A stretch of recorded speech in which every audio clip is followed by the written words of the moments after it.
Eu quero que você abra a sua Bíblia, por gentileza, comigo, no Evangelho de João, no capítulo 16, e nós vamos ler juntos o versículo 13.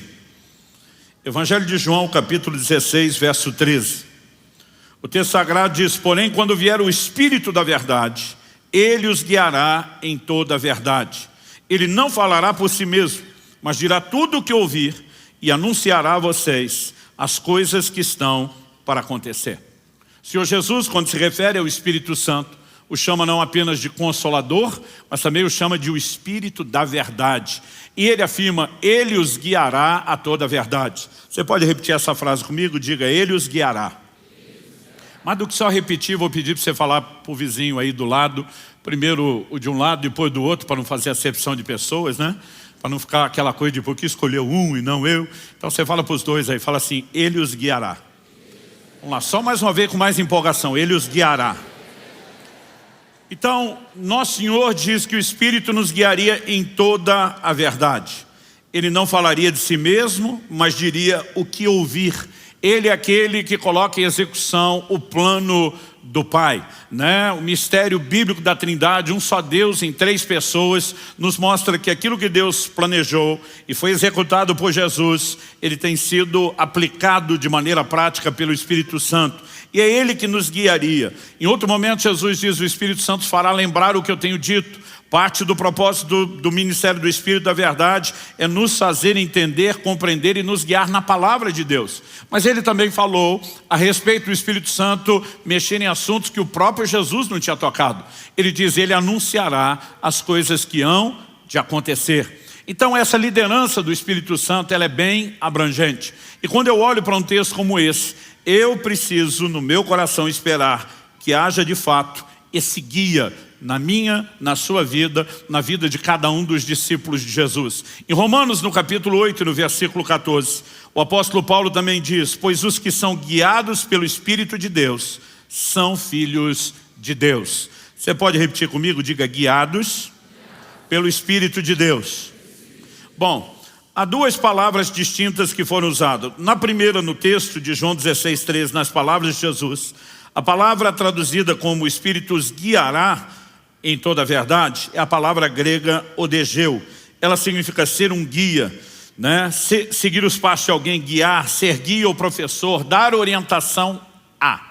Mas em Romanos, no capítulo 8, no verso 14, quando Paulo diz que os que são guiados pelo Espírito de Deus são filhos de Deus, ele usa uma palavra diferente, a palavra grega ago. E um dos seus significados, além de ser guiado, obviamente, é ser tomado pela mão e conduzido até o destino final. Eu particularmente gosto dessa ideia, desse conceito. E aliás, quando você olha o uso que foi feito dessa palavra em vários outros textos do Novo Testamento, ele de fato carrega essa ideia. Por exemplo, em Lucas 18, 40, quando Jesus está passando por Jericó e a Bíblia fala de um cego que clama por intervenção e cura de Jesus, o texto diz assim: então parou Jesus e mandou que lhe o trouxessem. A palavra trouxessem ali é ago. Ou seja, aquele homem está limitado pela visão, mas alguém precisaria tomá-lo pela mão e guiá-lo até onde Jesus estava. No Evangelho de Mateus, no capítulo 21, no verso 7, no Evangelho de Marcos, capítulo 11, verso 7, Lucas 19, 35, os três relatos dos evangelhos sinóticos sobre quando levaram um jumentinho a Jesus antes da sua entrada triunfal em Jerusalém, usam a palavra ago para dizer como o jumento foi levado. Alguém o toma, né, pela mão e vai guiando até onde Jesus está. Por que eu particularmente gosto muito dessa ideia? Porque muitos cristãos pensam no conceito de ser guiado apenas como se num momento ou outro da nossa vida a gente precisasse de direcionamento profético. E a liderança do Espírito Santo, embora envolva isso, é maior do que isso. Eu me lembro quando garoto, e chegou o momento onde eu fui matriculado no que antigamente a gente chamava da primeira série, né? Era o início do ensino fundamental. Hoje isso é o equivalente ao que eles chamam do segundo ano. Mas eu lembro que eu deixei a pré-escola, que era uma escola mais perto de casa, e me matriculei numa outra escola que na minha cabeça de criança parecia ser uns 5 quilômetros de casa. Eu fiquei chocado quando depois de adulto eu fiz a medição da quilometragem no carro e não deu 1 quilômetro, deu uns 950 metros. Mas parecia um lugar muito longe. E eu estava assustado não só com a distância, como criança ali aos 7 anos de idade, mas com o fato de ser um caminho novo, de serem outros colegas, eu estava apavorado. E no primeiro dia de aula, meu pai decidiu que iria me acompanhar justamente por ver o meu estado. Ele me pegou pela mão, dentro de casa, saiu comigo. Não apenas atravessou o portão, ele caminhou até a escola sem largar da minha mão. Não me largou no portão da escola, ele entrou, descobriu onde era a classe que eu estava matriculado, me largou na fila, me deu as instruções, eles vão cantar o hino nacional. Quando terminar, você segue aquela professora por aquela porta, e quando viu que eu estava bem tranquilo sobre tudo, ele largou minha mão. E eu fico imaginando que a missão do Espírito Santo é algo parecido com isso. Desde o dia da conversão, ele te toma pela mão. Ele vai segurando sua mão até o destino final. Ele diz, eu não vou te largar no caminho, eu não vou te largar na porta, eu vou te dar todas as instruções que você precisa para que o propósito dessa jornada seja cumprido. Quem está entendendo, diga amém. Então, nós precisamos entender que ser guiado pelo Espírito Santo não é apenas um ou outro momento de direcionamento profético, de orientação para uma ou outra decisão, mas é um combo completo, que envolve desde o entendimento, da aplicação da palavra, da compreensão do plano personalizado de Deus para mim e para você. E quando a gente fala dessas coisas, o primeiro elemento que eu gosto de destacar, eu mencionei isso em domingos anteriores, mas eu quero dar um pouquinho mais de ênfase aqui, é o que eu chamo de a voz no caminho. O que eu e você chamamos hoje de cristianismo, a expressão coletiva da nossa fé, era chamado no livro de Atos de o caminho. E a razão pela qual eles chamavam isso, é obviamente o indicador de uma compreensão que eles tiveram. Não só Jesus dizendo, eu sou o caminho, a verdade e a vida, mas nós temos profecias desde o Antigo Testamento que apontavam para aquilo que Deus faria por meio de Cristo e usavam essa terminologia do caminho. Aliás, a Bíblia mostra que não apenas os crentes falavam dessa forma, mas até os de fora se referiam também ao cristianismo como sendo o caminho. No livro de Atos você vai ver gente falando, é a seita intitulada o caminho. Intitulada por quem? Pelos próprios participantes. Aqueles que abraçavam a fé a chamavam assim. Por quê? Profecias como as de Isaías, 700 anos antes de Cristo. Isaías 35:8.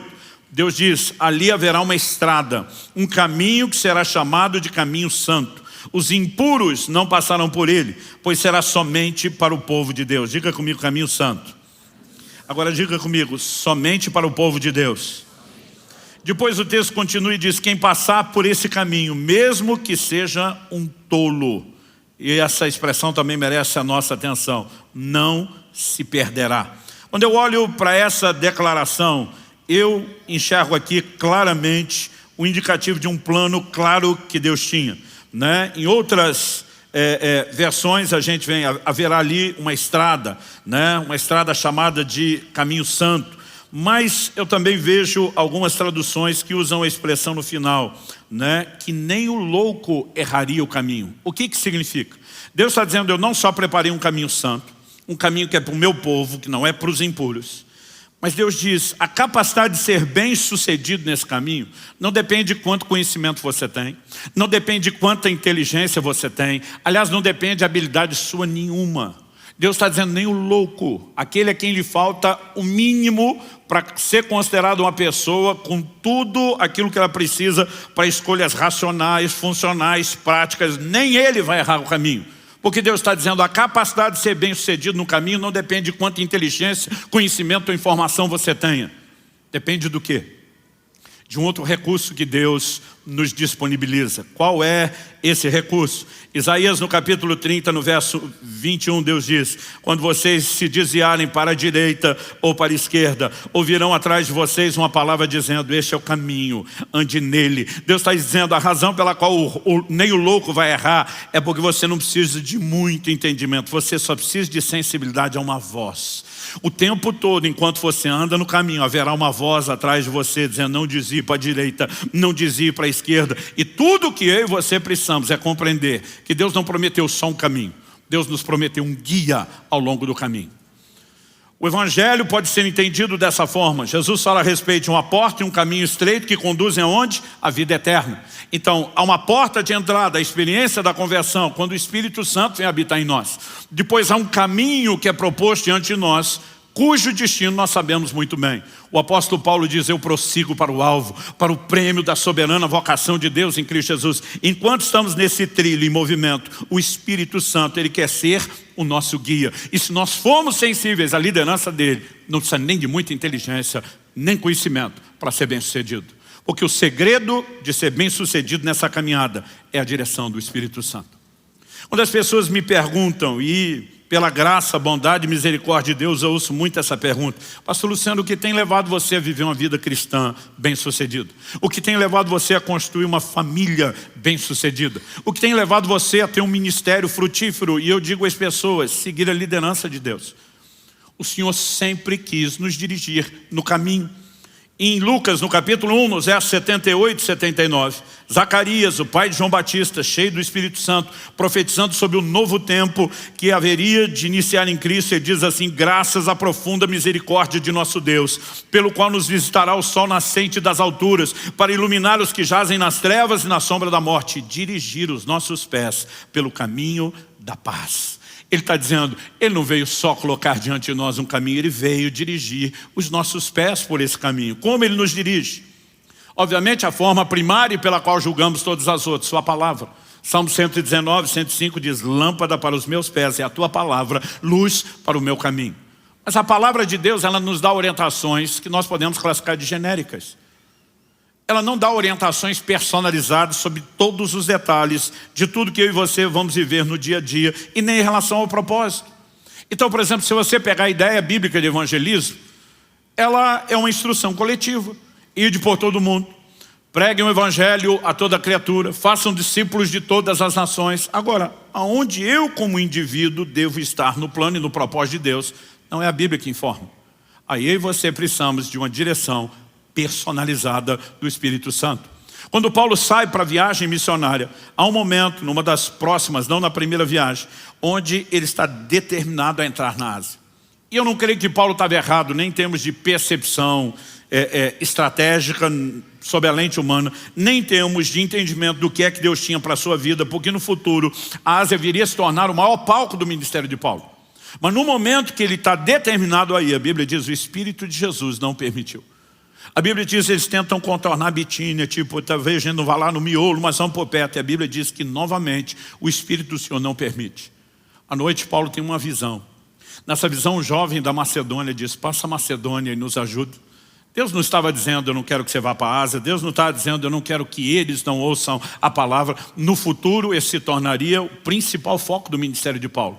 Mas naquele momento, porque uma direção de Deus foi dada, e Paulo vem para o lado da Europa, onde o Evangelho entra. Dali ele se disseminaria para todo o Ocidente. E a razão pela qual eu e você hoje servimos a Cristo é porque ele foi obediente a essa direção do Espírito Santo. Então, aonde estaremos? Aonde temos a missão de cumprir o plano e o propósito de Deus? Você não vai achar versículos sobre isso. Esse plano personalizado é revelado pelo Espírito Santo. E eu e você precisamos entender como o Espírito nos guia. Nós temos falado nesses dias sobre isso. 1 de João 2,20 diz, mas vocês têm unção que vem do santo e todos têm conhecimento. Ele não está dizendo que o crente converteu, não tem que ler a Bíblia, não precisa de discipulado, não precisa ser ensinado na doutrina, mas ele está dizendo que potencialmente aquele que nos guia toda a verdade já está dentro de nós desde o início do relacionamento na conversão. No verso 27, 1 de João 2, ele diz, quanto a vocês, a unção que receberam dele permanece em vocês e não precisam que alguém os ensine, mas como a unção dele os ensina a respeito de todas as coisas. Você pode repetir comigo? De todas as coisas. Só mais uma vez com mais ânimo. De todas as coisas. O texto diz, e é verdadeiro e não é falso, permaneçam nele, como também ela ensinou a vocês. Então a vida cristã não diz respeito só ao que eu e você fazemos no culto ou naquele momento devocional. A maneira como conduzimos família é parte da vida cristã. A forma como eu e você nos dedicamos ao trabalho é parte da vida cristã. Todos os aspectos da nossa dinâmica de relacionamento, não só com crentes, mas como não crentes, dizem respeito à expressão da vida cristã. E o Espírito Santo quer nos liderar em tudo isso. Há algumas coisas que ele não precisa necessariamente falar. Então a Bíblia diz que o marido tem que amar sua esposa, a esposa deve submeter ao marido, os pais devem instruir os filhos no caminho do Senhor, não provocá-los a ira, mas os filhos devem aos pais não só submissão, mas honra, e tem coisas que já estão claras. Mas há detalhes de questões que nós vamos viver no dia a dia, que nós vamos precisar da orientação do Espírito Santo de uma forma bem personalizada. E há outros, quando mesmo que o caminho da palavra já esteja claro, e eu e você começamos a desviar para a direita ou para a esquerda, atrás de nós ele vai dizer, não é por aí não. E eu e você precisamos entender como se constitui de forma prática a liderança do Espírito Santo. Então, em segundo lugar, eu quero trabalhar aqui a ideia, uma pergunta: como Deus deseja guiar seus filhos? Eu quero que você me acompanhe numa declaração do Salmo 32, versos 8 e 9. Verso 8 diz, eu o instruirei e lhe ensinarei o caminho que você deve seguir, e sob as minhas vistas lhe darei conselho. Detalhe, provérbio, instruir, eu instruirei. Verbo ensinar, eu ensinarei. E darei conselho, aconselharei. Depois de falar isso no verso 9, Deus diz assim, não sejam como o cavalo ou a mula, que não tem entendimento, que são dominados com freios e cabrestos, do contrário, não obedecem você. Então, primeiro Deus diz, eu quero te instruir, te ensinar e te dar conselhos. Mas Deus está dizendo, se você prestar atenção nos verbos que eu estou usando, você vai entender a dinâmica da instrução. Então ele diz, não seja como o cavalo ou a mula, que sem um cabresto não se deixa ser controlado. Deus está dizendo, eu quero guiar, traduzindo, orientar você. Eu não quero dominar você, eu não quero arrastar você, eu não quero empurrar você para algum lugar específico. E muitas pessoas estão tentando acreditar numa definição de soberania de Deus, de Ele faz o que quer, eu não tenho que fazer nada, Ele não me guia, Ele me arrasta, Ele me obriga, e a dinâmica não é essa, nunca foi essa.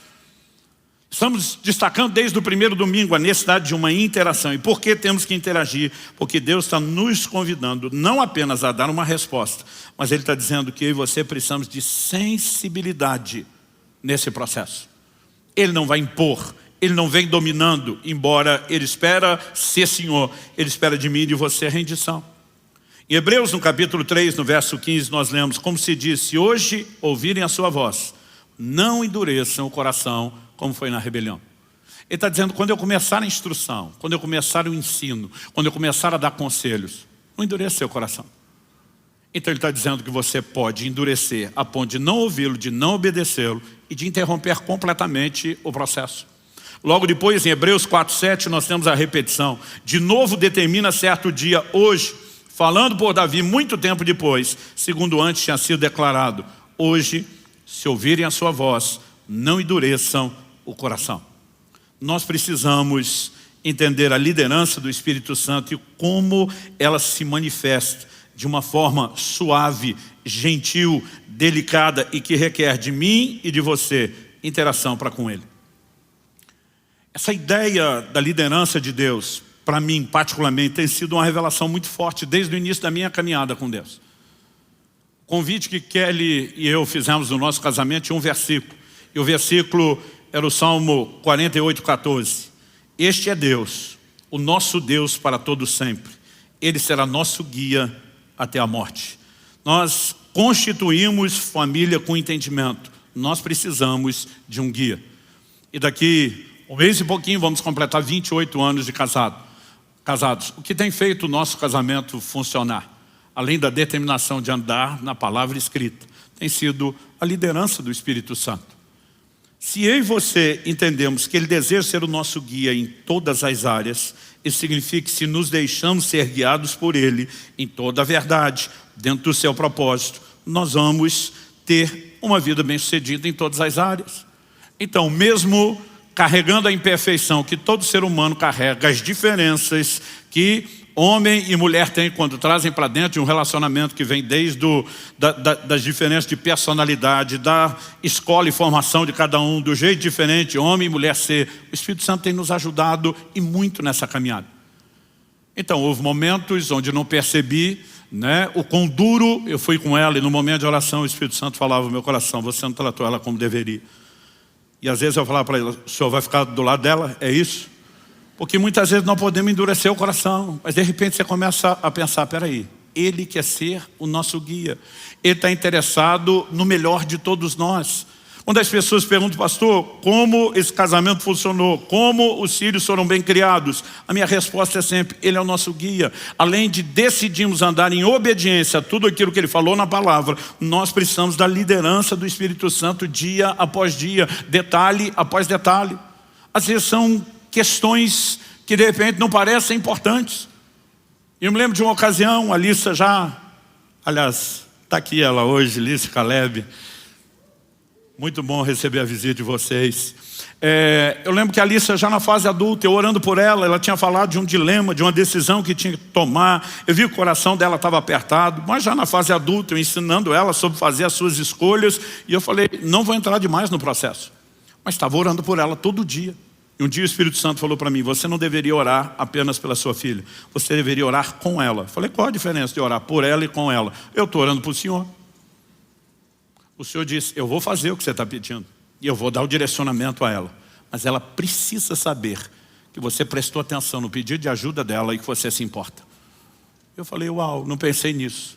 E eu fui lá e falei, filha, desde que você abriu o coração, estou orando por você todos os dias. Mas como eu não te dei nenhum feedback, eu senti que você precisava saber que eu não estou apenas orando por você.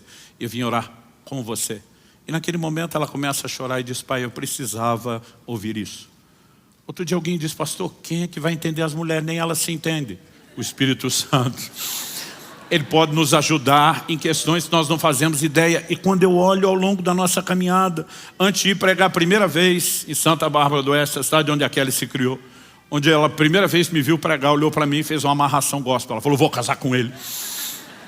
O Espírito Santo me disse duas coisas que você precisa saber antes de ir para essa cidade. Primeiro, eu vou usá-las de uma forma especial para chacoalhar várias igrejas, não só essa onde você está indo. Ele disse, segundo, a mulher que vai te acompanhar ao longo de todo o seu ministério está te esperando lá. E quando nós pegamos um versículo como esse, ele será nosso guia, é porque a gente começou a perceber a importância dessa liderança. O Israel estava para completar 12 anos de idade, uma criança ainda. E a primeira vez que ele encontra a Priscila, minha nora, e conversa com ela, eu agarro no braço da Kelly e falo para ela, eu não sei te explicar, esses dois vão casar. Ela falou, como é que é? Eu falei, eu não sei te explicar. Eu posso registrar isso em cartório. Eu sei, dentro de mim, com toda a convicção, há um testemunho do Espírito Santo. Eles vão casar. Nunca falei nada para eles. Não quisemos influenciar a escolha, só contamos depois de casados. Mas estão casados. Em fevereiro do ano passado, Deus montou a peça que faltava do quebra-cabeça. Chega de bullying. Você já entrou na família. Estava orando pela Alissa, num desses jejuns, dizendo, Senhor, eu quero saber quem é a pessoa com quem minha filha vai casar. A escolha é dela, não é minha. Quem pode interferir é o Senhor, não sou eu. Mas se eu souber quem é, fica mais fácil entregar de bom grado, de bom coração, abençoar. E eu falei, o Senhor criou a jurisprudência, o Senhor abriu o precedente quando falou da minha nora. Agora eu quero saber meu genro. Eu não tinha ciúme da nora, eu tenho ciúme do genro. É da filha, né? E orando por isso, eu tive uma experiência. Eu me lembro do dia em que Caleb conversando comigo numa academia, que tinha acompanhado, né, o pai dele estava comigo, ia pregar na igreja deles à noite. O Espírito Santo falou comigo, esse é o seu genro, vai casar com a sua filha. Eles nunca tinham se visto, nunca tinham se falado, não se conheciam. E também não contei nada para eles. Só depois do casamento do cartório, quando saíram, eu falei, deixa eu contar uma história para vocês. Né? Agora, a gente tem visto a liderança de Deus na nossa família. Em todas as coisas, tudo aquilo que eu procuro fazer, eu tenho prestado atenção na liderança do Espírito Santo. Mas as pessoas dizem, ok, pastor, nós sabemos que ele lidera, nós sabemos que funciona. Mas como isso acontece?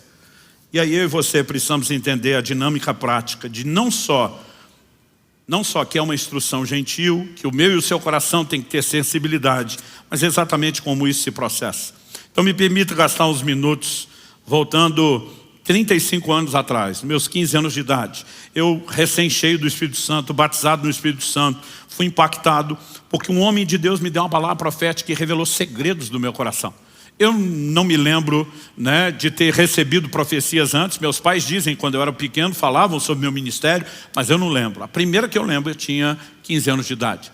E esse homem de Deus virou minha vida ao avesso. Falou dos segredos do meu coração, de coisas que estavam acontecendo na minha casa, né, de alguns dilemas que meu próprio pai estava enfrentando. E falou disso com detalhes. A partir desse dia, minha percepção do relacionamento com Deus mudou. Até então eu imaginava Deus relacionando com a gente de forma genérica, no geral, com a massa. A partir daquele dia eu falei, peraí, Deus me enxerga no meio da massa. Deus não apenas entende o que eu estou passando, meus dramas, meus dilemas. Ele revela planos e propósitos. Ele trata conosco como indivíduos. Há um relacionamento pessoal. Ele sabe coisas sobre sua vida que nem você sabe. A Bíblia diz que Ele sabe quantos fios de cabelo tem na sua cabeça. Eu não sei o que Ele vai fazer com essa informação, mas Ele sabe. E está certo, na cabeça de alguns de nós é mais fácil de contar do que na de outros, mas Ele sabe.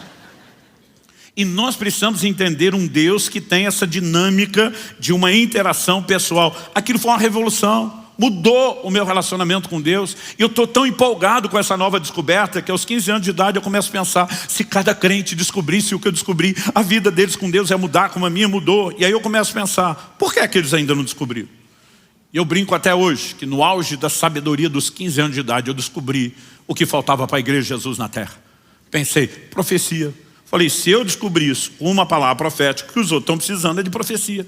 Mal sabia eu que em algumas tribos de Israel a profecia, além de estar comendo solto, estava uma bagunça. Eu, porque vim de um meio que não tinha muito contato, imaginei, deve estar faltando isso. E quando eu deduzi que faltava isso, eu pensei, por que é que está faltando? E aí eu pensei, não deve ser má vontade de Deus. Ele é o maior interessado em que a obra dele funcione aqui na terra. Falei, então o problema não deve estar no emissor, deve estar nos receptores do sinal. Eu falei, deve estar faltando profeta. E eu me candidatei. Falei para Deus, eu quero te ajudar a resolver o seu problema. Eu quero ser um profeta. Até hoje, quando as pessoas perguntam, pastor, como foi seu chamado? Eu brinco, citando a brincadeira de outro pregador que eu vi, ele dizendo, até hoje estou tentando entender se foi Deus que me chamou ou eu que me ofereci. Porque eu me candidatei. Falei, eu quero te ajudar. E aí eu não entendia nada de profecia. Falei, como é que eu vou ajudar? Fui falar com o profeta, que me deu aquela palavra que mudou minha vida. Eu já tinha visto ele em ação várias vezes depois disso, operando nos dons de uma maneira impressionante. Eu cresci num ambiente onde as pessoas não davam muita ênfase ao ensino dos dons, e eu brinco que a igreja quase sugeria que o Espírito Santo tinha sido sepultado junto com o último dos apóstolos, porque dizia, tudo aquilo que você lê no livro de Atos é só para aquela época, acabou, não tem mais nada disso para hoje. Então no início eu tinha muita reserva, mas além da forma como Deus usou na minha vida, eu vi Deus usar ele de uma maneira tão precisa, tão clara na vida de tanta gente, que eu lembro que eu cheguei para ele num dia e falei, olha, quando você diz, Deus me disse, eu já nem duvido mais, porque no início eu duvidava muito. Aí eu falei, mas eu queria te pedir uma ajuda. Aí ele falou, o que você quer? Eu falei, me ensina as manhas do negócio. Eu também quero profetizar que nem você, mas não sei como é que isso funciona. Me dá o caminho das pedras. E eu comecei a disparar um monte de perguntas. Como é a voz de Deus? É voz de homem? É voz de mulher? É sempre a mesma voz? Como quando alguém te liga, você já reconhece, né? E à medida que eu ia perguntando, ele ria. Hoje eu também tenho vontade de rir das perguntas que eu fazia. Mas eram honestas, eu queria entender, porque eu falei, eu preciso disso. E de repente ele olha para mim e falou, Luciano, calma, vamos devagar. Ele falou, para começo de conversa, eu não ouço Deus com o meu ouvido. Eu falei, se você não ouve com o ouvido, você ouve com o quê, criatura? Ele falou, não, Deus fala comigo do lado de dentro. Eu falei, então você tem um ouvido do lado de dentro? Ele falou, não. Eu falei, se não tem ouvido, como é que ouve? Porque eu não sei você, quando alguém dizia, Deus me disse, imaginava alguém andando por aí ouvindo vozes. E ele falou, Luciano, vocês mistificam demais a maneira de Deus falar. Eu ainda acho que eu tinha um motivo para isso. O motivo era uma única experiência que eu tinha tido ao longo da minha vida. Com perto de 12 anos de idade, que foi mais ou menos quando eu me aposentei da carreira futebolística, né, que não durou muito, começou aos 11, terminou perto dos 12. Eu tinha um problema sério no joelho esquerdo, que de vez em quando me roubava a firmeza, né? Foi isso que me levou alguns anos atrás a fazer uma cirurgia. E eu lembro que assim, já era difícil a gente jogar bola na rua, porque eu brinco que riqueza de pobre é filho, né? E eu cresci num bairro, num ambiente que o que tinha de molecada era um negócio impressionante. Então assim, tinha seleção da rua, quer dizer, para compor o time da rua, na hora de disputar no bairro, rua contra rua, já tinha uma seleção, porque não cabia todo mundo. Eu lembro de uma vez que eu fui escalado para jogar na seleção do bairro, era o evento da minha vida.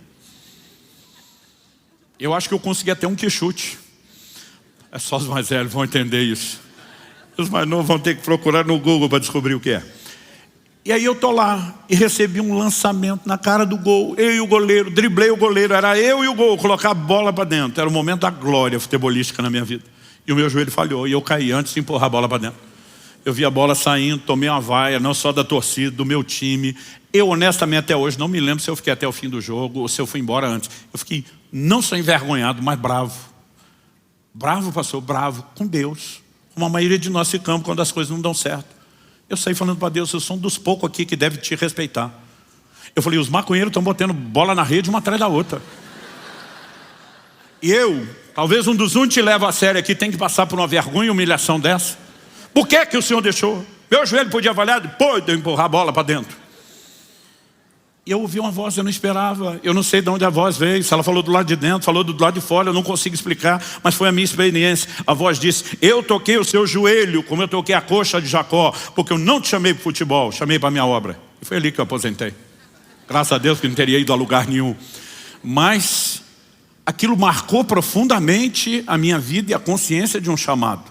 Então eu esperava, quando Deus fala deve ser parecido com isso. A gente vai ficar tipo Samuel, alguém falou, eu ouvi algo literal. Mas agora eu estou na frente desse pastor e ele está dizendo, eu não ouço com o ouvido. Eu estou dizendo, não ouve com o ouvido, ouve com o quê? Ele falou, não, Deus fala do lado de dentro.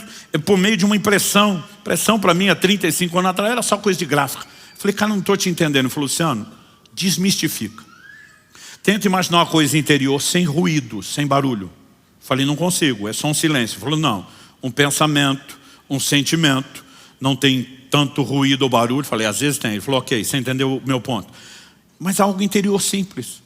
Eu falei, você está querendo dizer que a voz de Deus é parecida com o pensamento ou sentimento? Ele falou, mais ou menos. Eu falei, o que garante que não é você pensando ou sentindo se é tão parecido? Aí ele olha para mim e diz, aquela palavra que eu te dei era eu pensando ou sentindo? Eu falei, não, aquela foi boa pra caramba. Não tinha como você pensar ou sentir as coisas que você não sabia. Ele olha para mim e falou, deixa eu tentar te ajudar a entender como isso acontece do lado de dentro. E ele me fez uma pergunta e deu uma orientação que me ajudaria por resto da vida. E acredito que foi um dos conselhos mais importantes que eu recebi na minha vida. Ele disse, você tem certeza da sua salvação? Eu falei, tenho.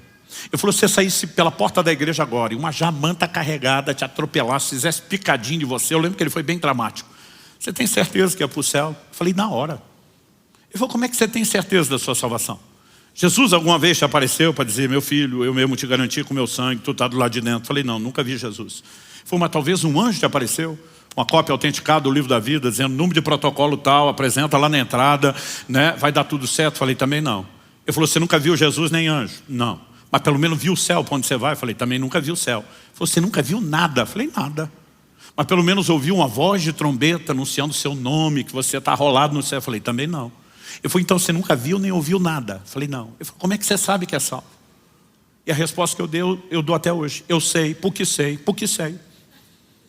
Se fosse hoje, talvez teria dito como é que eu sei, não sei, só sei que eu sei, porque eu sabia que eu sabia que eu sabia, eu só não sabia como é que eu sabia, mas que eu sabia. Era muito sabimento, sabeção. Eu sabia com tudo que alguém pode saber, que eu era salvo.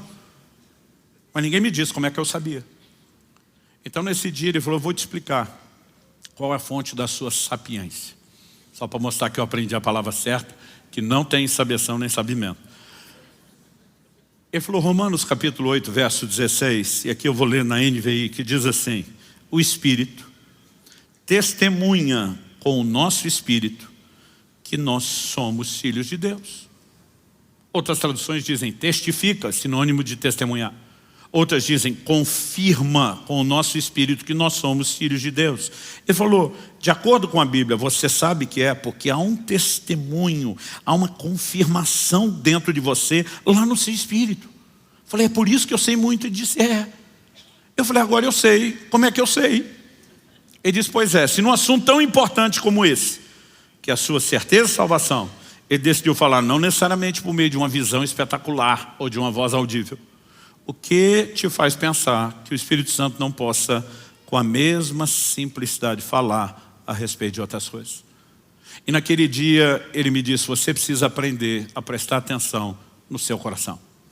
Qual o lugar que Deus fala? Nós lemos o texto, se hoje ouvides a sua voz, não endureça o coração, porque é lá que ele fala. Lá é o lugar da resposta. Então ele falou, Luciano, muitas vezes, principalmente no início da caminhada, enquanto isso não está claro, você não desenvolveu de forma prática a percepção do que é o testemunho interior, pode ser um pouco mais difícil, é por isso que é importante muitas vezes você checar, conferir aquilo que você tem. Mas eu descobri depois que Provérbios 20, 27 diz, o espírito do homem é a lâmpada do Senhor, a qual examina o mais profundo do seu ser. A Bíblia nos mostra que esse é o lugar onde ele vai trazer a direção. Quando você pega o paralelo, o ser humano hoje é o santuário de Deus. Mas no Antigo Testamento Deus teve outras casas físicas. Nelas Deus sempre estabeleceu que elas seriam subdivididas em 3 partes. Então você pega o tabernáculo de Moisés, tinha o átrio exterior e a tenda da revelação. Pastor, são só 2. Não, a tenda era subdividida em 2 ambientes, porque havia um véu que separava o santo lugar do santo dos santos. O mesmo padrão se repete no templo de Salomão. O mesmo padrão se repetiria na restauração do templo de Salomão, reformado por Herodes, dos dias de Jesus. Deus conserva essa ideia. Quando 1 Tessalonicenses 5 escreve falando sobre nós, que hoje somos o templo do Espírito, ela diz: e o vosso espírito, e alma, e corpo sejam conservados irrepreensíveis até a vinda do Senhor. O santuário de Deus continua tendo 3 partes. Mas um olhar superficial na tenda anterior diria: não, tem a parte descoberta, o átrio, e a parte coberta, a tenda da revelação. Um olhar superficial pode dizer homem exterior e interior, que é uma divisão que a Bíblia faz. Mas quando você olha para o homem interior, Hebreus 4:12 diz que a palavra de Deus é como uma espada que penetra a ponto de dividir alma e espírito, juntas e medulas. Se juntas e medulas não são a mesma coisa, embora estejam juntas e possam ser separadas, presume-se pela mesma lógica que espírito e alma não é a mesma coisa, embora estão juntos, mas podem ser separados. Isso significa o quê? Qual é o lugar onde Deus falava aqui, na tipologia que Ele está construindo antes de revelar a casa que seríamos nós, o Santo dos Santos?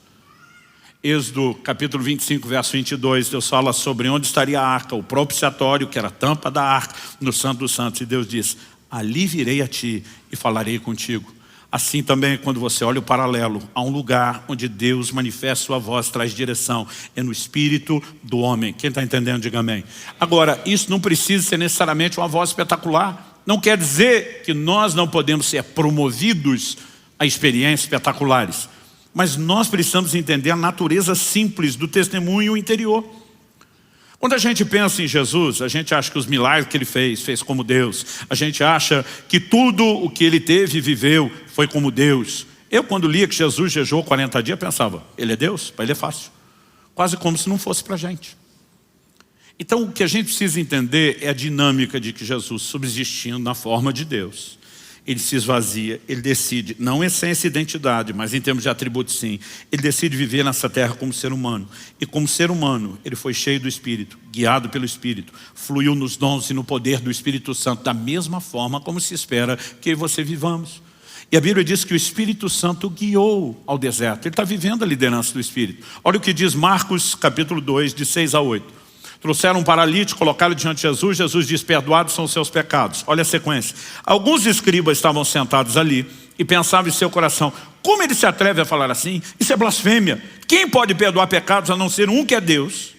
A Bíblia diz: e Jesus, percebendo imediatamente em seu espírito que eles assim pensavam, disse-lhes: por que vocês estão pensando essas coisas em seu coração? Percebendo imediatamente em seu espírito.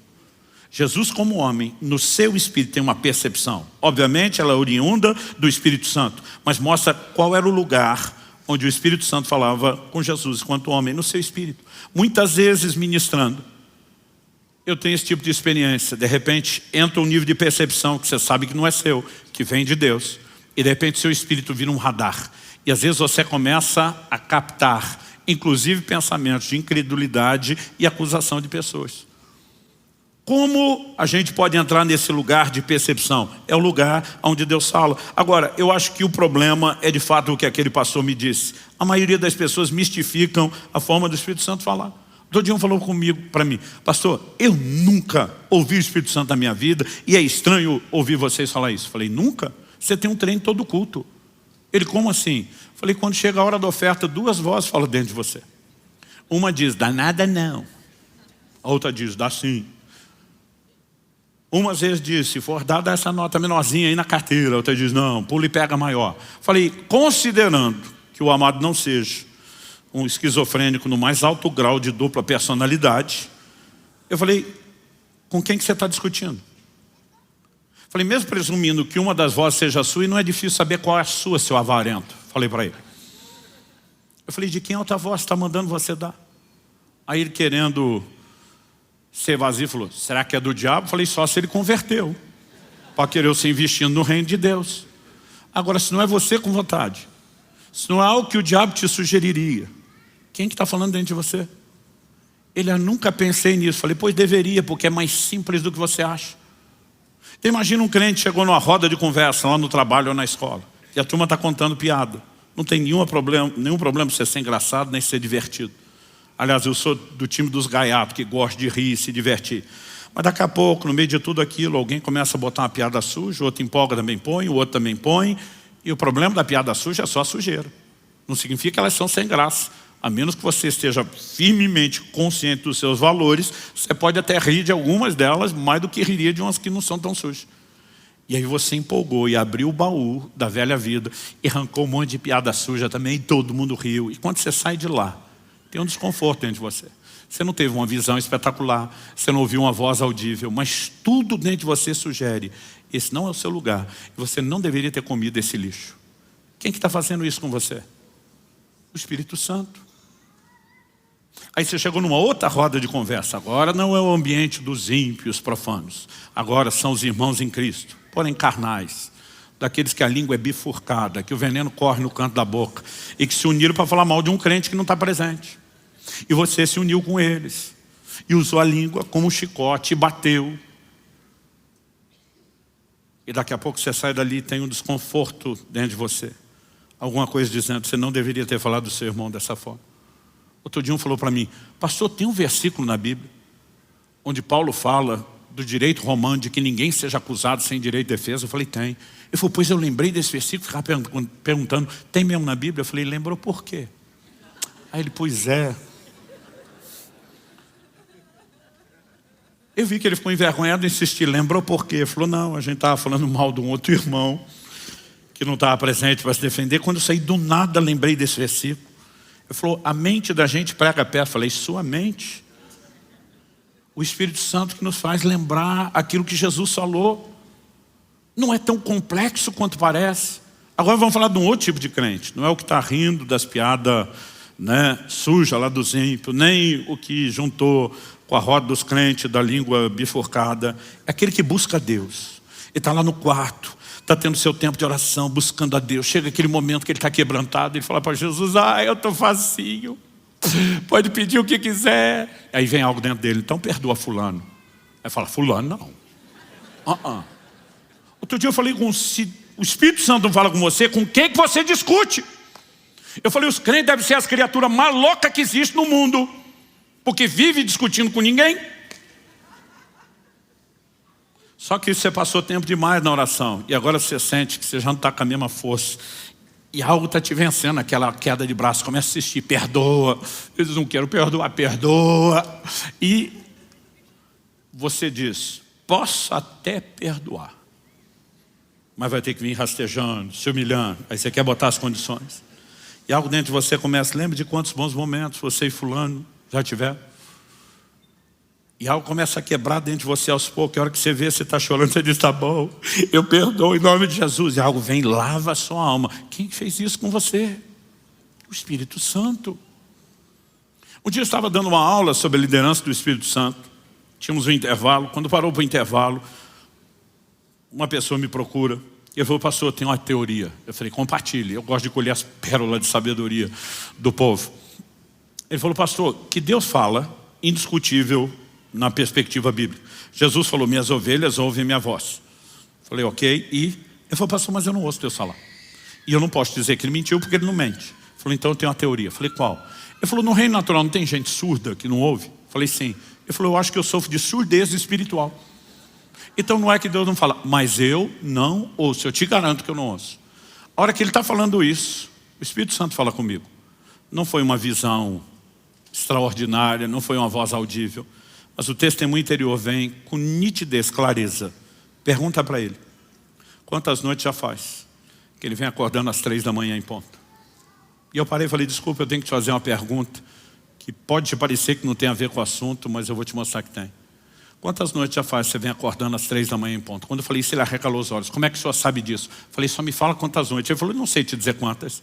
Está acontecendo já várias noites. Eu falei, descreva o que acontece. Ele falou, pastor, toda madrugada eu estou acordando às 3 da manhã. Não é 2h59, não é 3h01. 3 em ponto. Ele falou, mas eu nunca acordo de madrugada. Ele falou, eu posso beber um tanque d'água antes de dormir, nem para ir no banheiro, eu levanto, meu sono é profundo, nunca me aconteceu. Eu falei, todo dia você está acordando às 3? Sim. Falei, descreve o que acontece. Eu abro o olho, olho no relógio. Falei, ok, o que mais? O que você sente? Falei, pastor, eu sinto vontade de orar. Falei, o que é que você faz? Falei, pastor, isso não é hora de orar, eu viro para o lado e durmo.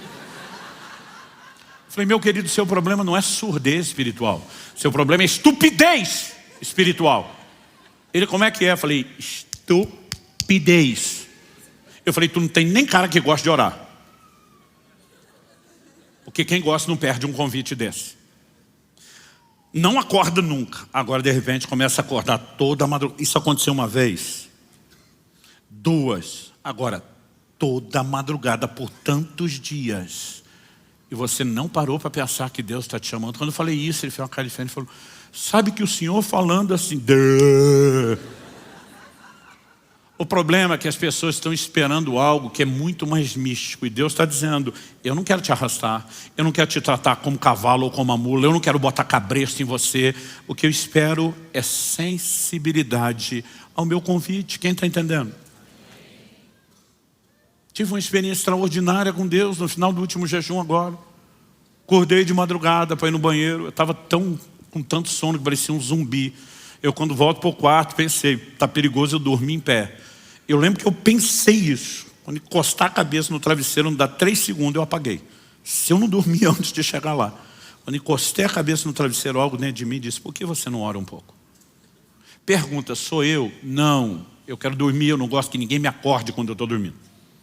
É o diabo? Não. Ele não ia me chamar para orar. Você não precisa de um profundo discernimento ou inteligência. A Bíblia diz, nem o louco errará o caminho. Quem está entendendo? Numa hora dessa, eu simplesmente paro e disse, quem sugeriria isso?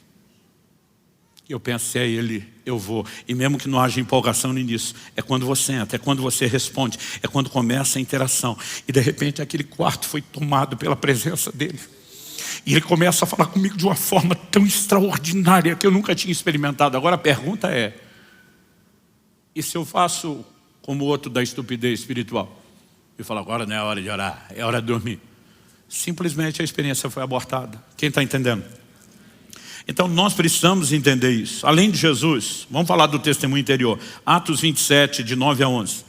A Bíblia diz assim, depois de muito tempo, tendo se tornado a navegação perigosa e já passado o tempo do dia do jejum, Paulo os aconselhou dizendo, senhores, vejo que, apesar do verbo ver, esse vejo que aqui é um antevejo, percebo, concluo, ou como o crente gosta de ser, estou sentindo, que a viagem vai ser trabalhosa, com dano e muito prejuízo, não só da carga e do navio, mas também da nossa vida. Porém, o centurião dava mais crédito ao piloto e ao mestre do navio do que ao que Paulo dizia. Quando Paulo está dizendo vejo que, ele não está dizendo que ele teve uma visão literal, mas tem algo incomodando Paulo. Ele chama o centurião e diz, presta atenção, vai dar ruim. O centurião fala, isso é a opinião de um preso. Deixa eu falar com quem entende. Ele vai com o piloto. E aí? Não, a navegação está perigosa, mas não para nós. Não para o nosso navio. Não para a nossa expertise e habilidade. Já enfrentamos coisa pior, pode ficar tranquilo. Ele vai falar com o mestre, outra tradução diz o dono do navio, quem tem mais a perder. O cara diz que aposto tudo que eu tenho nisso. Bora, não tem motivo de parar. Ele olha para o Paulo que só acha e diz, vou ficar com os experts. Qual o resultado disso? O navio naufragou. Mas quando está na iminência de naufragar, em Atos 27, 21, Paulo se levanta, o texto diz assim, havendo todos estado muito tempo sem comer, Paulo pondo-se em pé no meio deles diz, senhores, na verdade era preciso terem me atendido e não partir de Creta para evitar esse dano e perda. O crente tem a mania de quando as coisas dão ruim, dizer assim, Deus provavelmente tinha um propósito. O fato de que em alguns momentos ele pode de fato ter um propósito, não significa que toda situação ele tenha. Às vezes nós só estamos colhendo o fruto da nossa insensatez, da nossa falta de sensibilidade aos avisos dele. E muitas vezes nós pagamos um preço caro porque não vimos isso. Então Paulo está dizendo, era só ter me ouvido. Eu brinco que ele faz aqui o papel da mulher no casamento. Eu falei, eu te disse.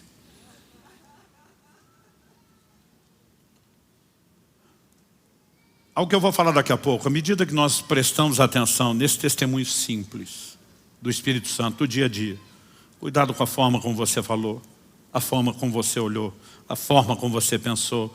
Em vez de endurecer o coração, o que o entristece, o que apaga a sua obra, nós vamos correspondendo. É inevitável que a gente seja promovido a experiências maiores. Além do fato de que você vai desenvolvendo sensibilidade e percepção. Então um dia eu estava fazendo uma viagem de Curitiba para São Paulo, já morávamos aqui, mas acredito que isso deve fazer em torno de uns 15 anos atrás. A igreja já tinha começado.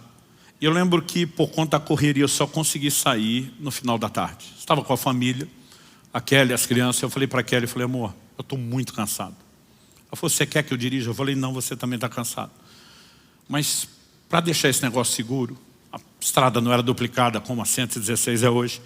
Eu falei, principalmente nessa parte de serra, eu vou ter a paciência de andar atrás de um caminhão. Esses caminhoneiros conhecem tudo, buraco, radar, né? Então, falei, eu vou ficar uma distância de segurança, eu vou seguir esse camarada aqui sem me preocupar com nada, não vai requerer de mim muita atenção e eu vou aliviar um pouco o negócio. Só que vai diminuir o ritmo da nossa viagem. Ela, tudo bem, nós estamos andando atrás do caminhão, já faz não sei quanto tempo. De repente vem algo no meu espírito, não foi uma visão espetacular, nem uma voz audível. Sai de trás desse caminhão. A nossa primeira reação é, hã?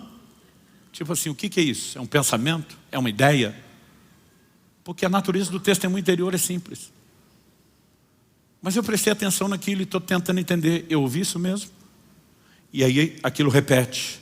Só que a segunda vez veio com força, veio contundente. Saia de trás desse caminhão agora.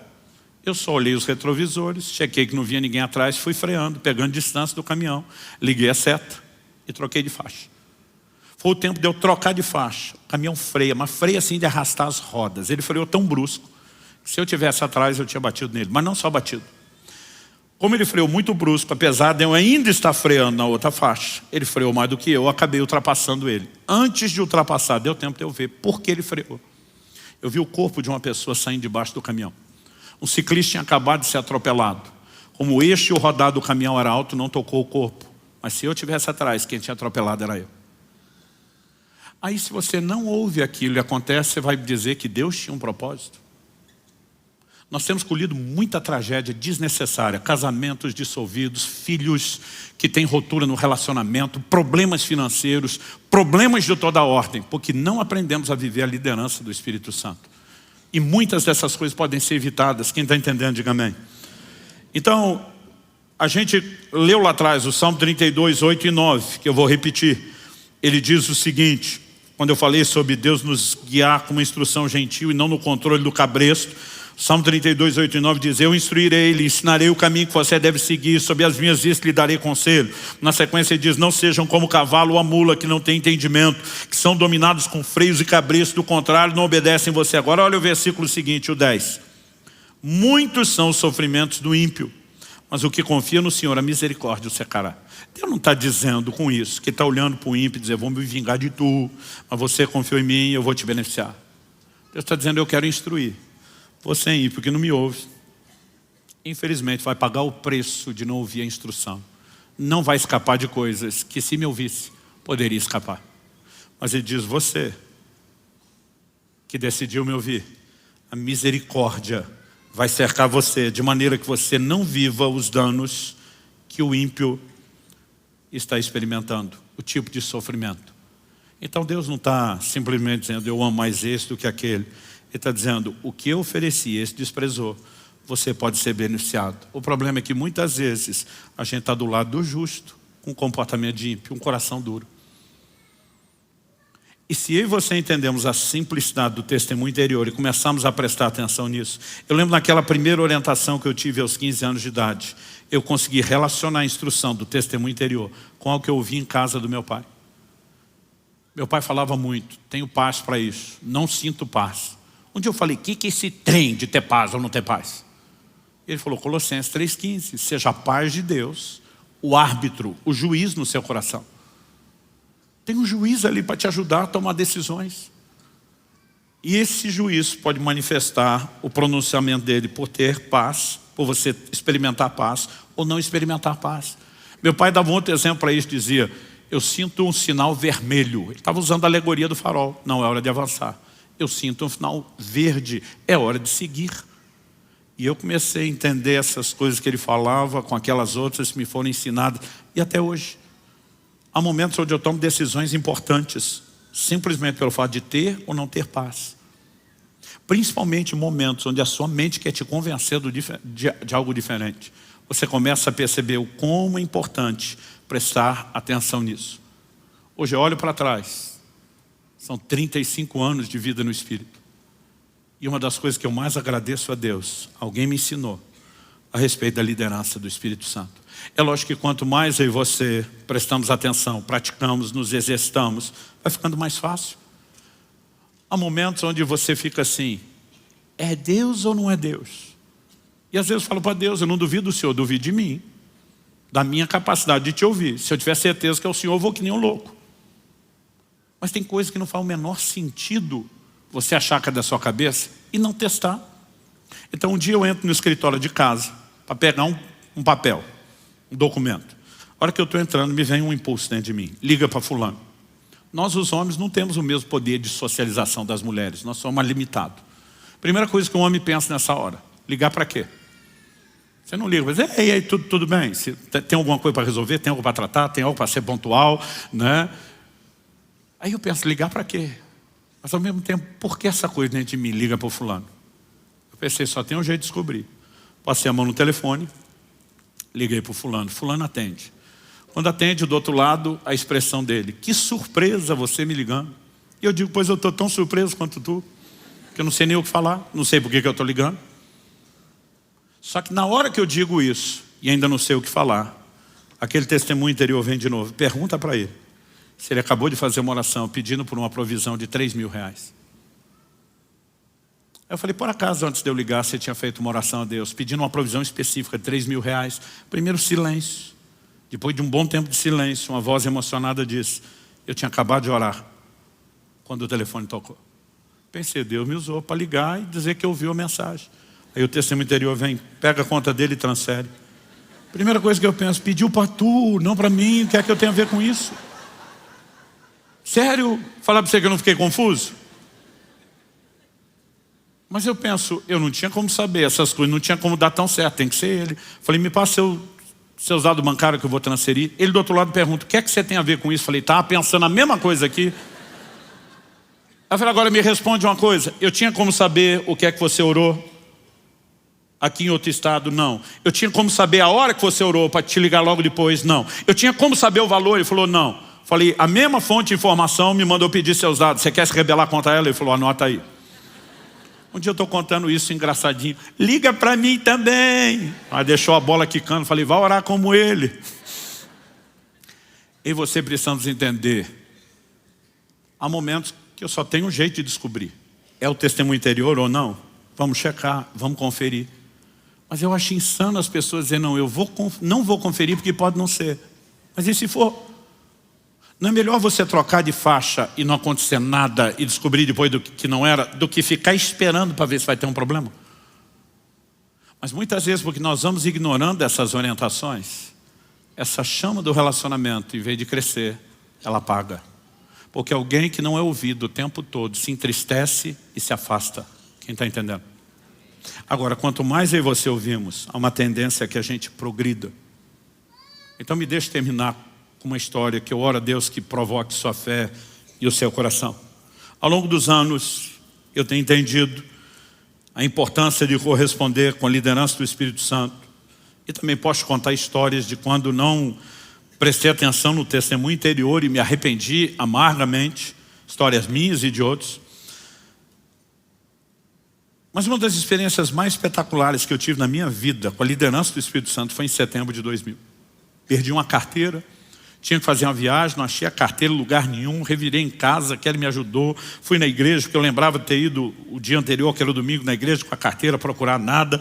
Acordei um irmão que a gente tinha jantado na casa dele, para ver se estava lá, nada. Foi me dando desespero, porque sem a carteira eu não podia viajar. Em algum momento falei, Deus, me mostra onde está essa carteira, mas me mostra tipo assim, eu só imaginava que ele podia me ajudar a lembrar.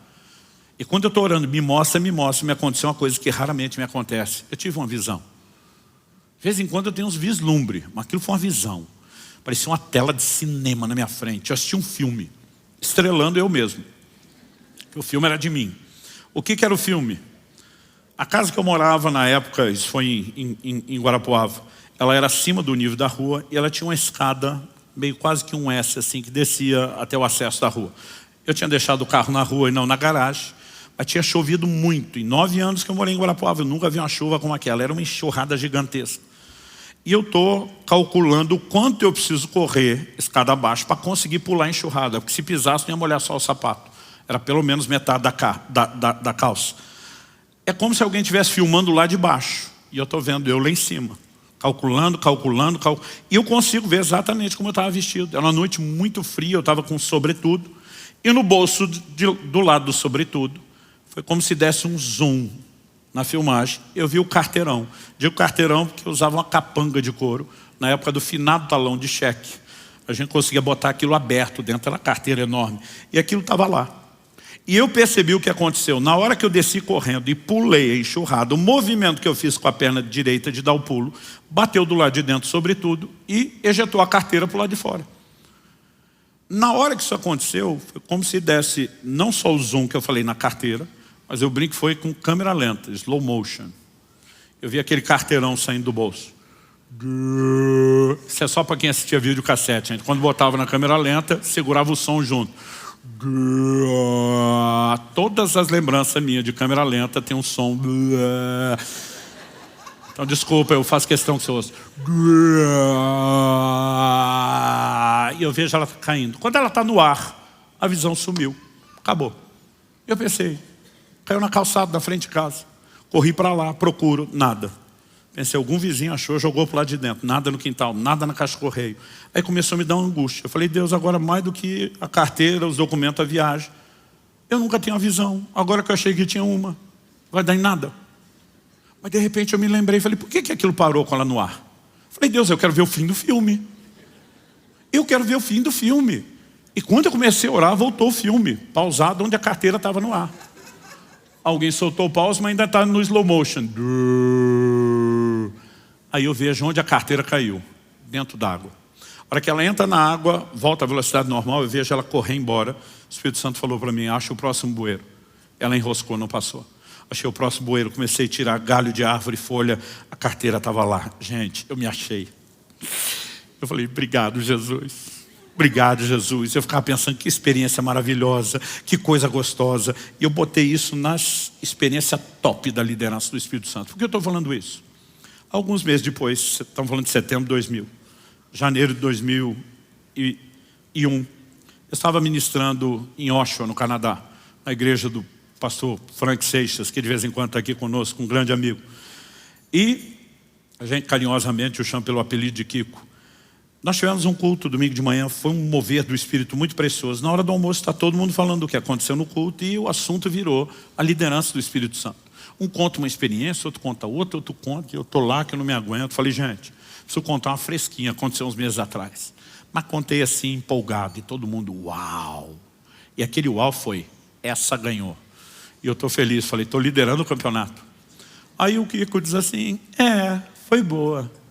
Mas já falou de um jeito que você já pressente aquele mais. Falei, mais o quê? Vai dizer que tu tem a melhor.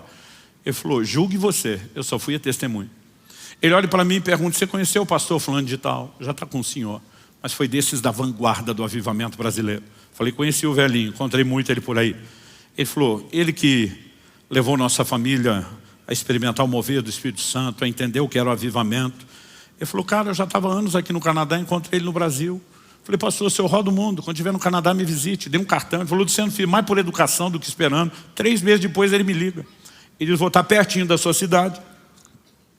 Gostaria que você me ouvisse pregar no domingo de manhã e, se possível, almoçasse comigo. Falou, o culto foi aquela bênção, o homem era muito usado por Deus.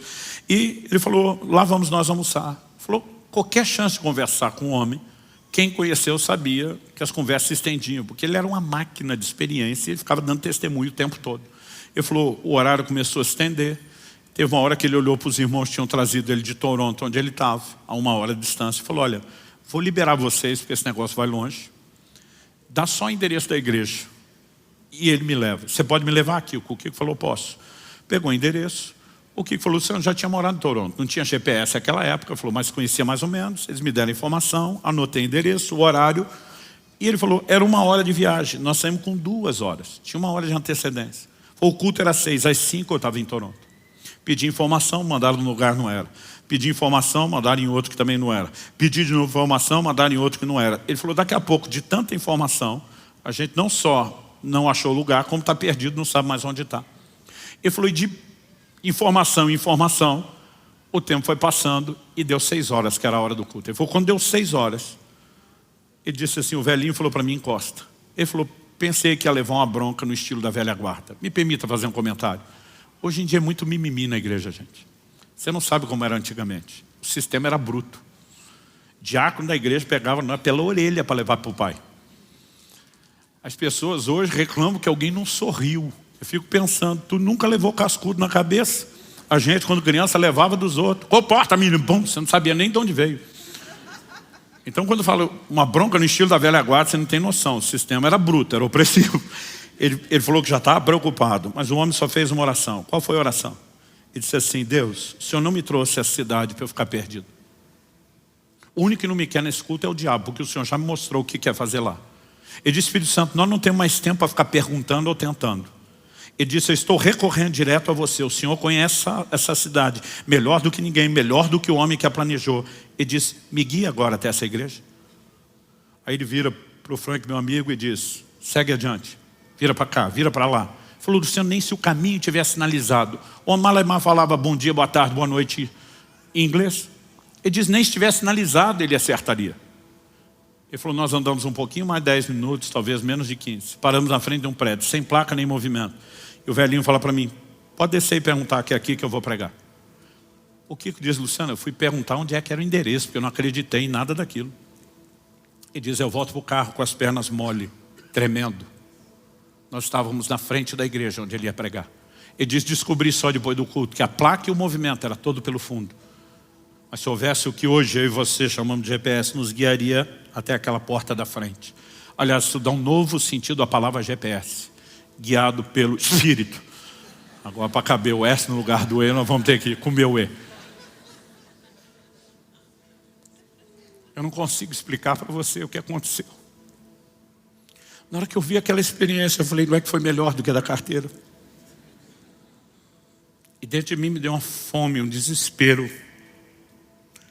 E a minha oração ao longo desses dias, em especial dessa semana, é que Deus faça alguma coisa parecida com cada um de vocês. Algo dentro de mim parecia gritar, você precisa conhecer melhor o Espírito Santo, você precisa conhecer melhor o Espírito Santo. E eu não aguentei ficar naquela mesa, eu pedi licença, eu saí, eu corri para o quarto da casa que eu estava hospedado. E eu lembro de cair de joelhos. Eu não falava, eu gritava, era um desespero dentro de mim, uma vontade de arrancar os cabelos. Tem coisa que você se arrepende, o tempo vai resolver esse problema, você não precisa adiantar. Mas ali chorando eu dizia, Espírito Santo, eu preciso te conhecer. Eu falei, aquela foi bem melhor que a da carteira. Outro dia alguém falou, pastor, o senhor está competindo com os outros? Eu falei, com os outros não. Com a minha própria mediocridade, sim. Cada vez que eu vejo que alguém entrou mais no rio de Deus, eu digo, isso é um sinal de que tem mais para cada um de nós. E eu comecei a dizer para Deus, eu quero isso, eu quero isso. Enquanto eu orava, chorava, eu ouvi uma voz. Eu não sei se ela falou do lado de dentro, eu não sei se ela falou do lado de fora, mas ela foi nítida. A voz citava um pedaço de um versículo, uma palavra proferida por Jesus, e fazia uma aplicação lógica da continuidade. A voz dizia assim, quem é fiel no pouco, Mateus 25, 23. Diz, muito bom, servo bom e fiel, você foi fiel no pouco, sobre o muito te colocarei. A frase dizia assim, quem é fiel no pouco, será fiel no muito. Mas quem é infiel no pouco, será infiel no muito. E eu parei com temor diante daquela voz. Eu falei, Deus, se é o Senhor falando, o que isso tem a ver com o que eu estou orando? Estou falando da liderança do Espírito Santo. A voz respondeu e disse, tem tudo a ver. A voz disse, o que eu estou falando agora não é só para você e nem só por causa do seu pedido pessoal. E diz, por onde eu te levar, pregar minha palavra, ensinar minha palavra pelo Brasil e pelas nações, eu quero que você ensine isso. O Senhor diz, quem está impedindo o grande mover do meu Espírito na terra não é o diabo como você julga, são vocês. É a falta de resposta de vocês ao meu Espírito. O Senhor me disse, diga ao meu povo que enquanto eles não aprenderem a serem fiéis nos pequenos impulsos do meu espírito no dia a dia, no testemunho interior das pequenas coisas, eles não têm direito de esperar por experiências maiores. Porque quem não é fiel no pouco, não vai ser no muito. Mas todo exercício de fidelidade na liderança simples do Espírito Santo levará a experiências maiores. Quem está entendendo? E algo começou a fazer sentido. Ezequiel 20, de 1 a 3, o povo vem consultar o Senhor diante do profeta Ezequiel. É o ápice da apostasia da nação de Israel. E quando eles vêm para consultar o Senhor, Deus diz, fala para eles que eu não tenho nada para falar com eles. Porque tudo que me consultaram antes não me obedeceram, por que é que eu vou falar alguma coisa agora? Essa é uma lógica ao longo da Bíblia. Deus disse para Abraão, sai da tua terra, da tua parentela, vai para um lugar que eu vou te mostrar. Ele obedece a Deus em quase tudo. Mas tem um sobrinho órfão, que pensa, o pobrezinho está sem pai, eu preciso fazer algo. E ele decide levar junto, ele não desliga de toda a parentela. Enquanto Abraão, de forma benevolente, está carregando Ló, Deus nunca mais falou nada de coisa nenhuma. Porque a lógica é, por que é que Deus vai dar uma direção nova quando você não obedeceu o que ele já deu? No dia em que Abraão decide separar de Ló, a Bíblia diz, o Senhor se manifesta e volta a trazer direcionamento. Agora, muitos de nós estamos esperando que o Espírito Santo venha com força, fale maravilhosamente. Quando a gente não obedece o testemunho interior do dia a dia. Obedecer isso não apenas vai nos levar a uma vida extraordinária, mas essa obediência vai criando uma comunhão, uma interação progressiva, uma sensibilidade, uma capacidade de resposta cada vez maior. E aí sim nós vamos refinando. Às vezes as pessoas nos ouvem falar de 30 e tantos anos de vida no Espírito. Elas acham que no dia seguinte vão estar vivendo isso tudo, sem nenhum nível de resposta ou exercício. E eu preciso ser honesto com você. A direção do Espírito Santo tem sido preciosa. E eu não preciso de muito para obedecer. Em junho agora estávamos gravando em Israel. Tivemos um momento de oração, numa casa de oração lá em Berseba. E eu me lembro daquele momento com a cara no chão, chorando diante de Deus. E uma convicção se apodera dentro de mim. Seu próximo jejum do próximo ano, não o de agosto, o de janeiro, você tem que passar a maior parte do tempo em Israel. Eu não consigo explicar isso. Para mim não tem nada de mais místico lá do que em outro lugar. Não consigo entender o propósito, mas quando aquela convicção entrou dentro de mim, eu já falei para todo mundo, janeiro vai ser assim. Falei, meu amor, janeiro nós vamos para Israel, o jejum vai ser lá. A turma disse, por quê? Falei, porque eu vejo o quê? Como diz Paulo, basta um testemunho interior. Às vezes com o tempo eu consigo descobrir depois por que o testemunho interior me mandou fazer alguma coisa. Eu não preciso mais de explicação. Eu já aprendi com o tempo. Eu só preciso desse impulso. E se nós somos fiéis, isso vai fazer toda a diferença. Eu fico tentando imaginar o que seria viver num relacionamento onde o outro lado nunca te ouve. Eu tenho muita dificuldade quando alguém pede algum conselho, você vai falar e você percebe que não está prestando atenção, o negócio não está entrando, não dá valor. Eu fico me perguntando, por que eu estou perdendo meu tempo aqui tentando ajudar alguém que diz que quer ser ajudado, mas não quer? Agora a pergunta é, como é que o Espírito Santo se sente? Quando eu e você, dia após dia, ficamos ignorando Ele, ignorando Ele, ignorando Ele. Quando nós o entristecemos, nós o afastamos. E não há razão para esperar que Ele fale mais. Mas se eu e você fomos fiéis, eu gostaria de te encorajar a um posicionamento que não é só para hoje, aqui e agora. A partir de agora.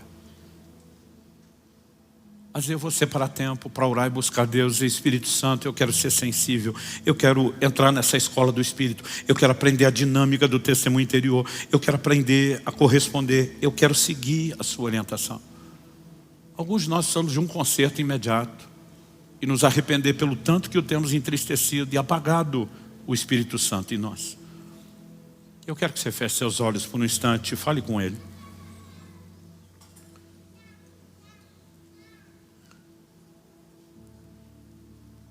Meu Deus, foram 4 semanas procurando trazer fundamentação bíblica, testemunhos, orientação prática. Mas se o Senhor não vivificar essa palavra, É só uma questão de tempo, ela vai se apagar na memória, ela vai diluir, ela vai perder a sua força. E nós oramos que isso não aconteça, Senhor. Que cada um de nós possa perceber quão sério, quão rica é a sua instrução, quão sério é o seu conselho. E nós oramos que haja uma capacidade de resposta. Eu oro por despertamento espiritual. Da mesma forma como aquela fome inexplicável, aquele desespero em janeiro de 2001 entrou no meu coração ali na cidade de Oshawa, no Canadá. Eu oro que o Senhor provoque os meus irmãos e irmãs a um novo nível de resposta ao Espírito Santo. Que possa haver um anseio de não só conhecê-lo, mas de interagir com Ele. Que haja decisão de corresponder, de interagir com a água da chuva, como ensinamos domingo passado. E que o Senhor encontre em nós uma correspondência que nos leve a uma experiência crescente. Nós clamamos em nome de Jesus. Em nome de Jesus. E para a glória do Teu nome mesmo. Oramos que aquilo que o Senhor está começando agora, despertando corações, trazendo quebrantamento, conserto, restauração, não termine no final da reunião. E não só continue, mas cresça até atingir seu pleno propósito. Nós oramos por dias de despertamento espiritual e de um novo relacionamento com o Espírito Santo. Em nome de Jesus. Em nome de Jesus.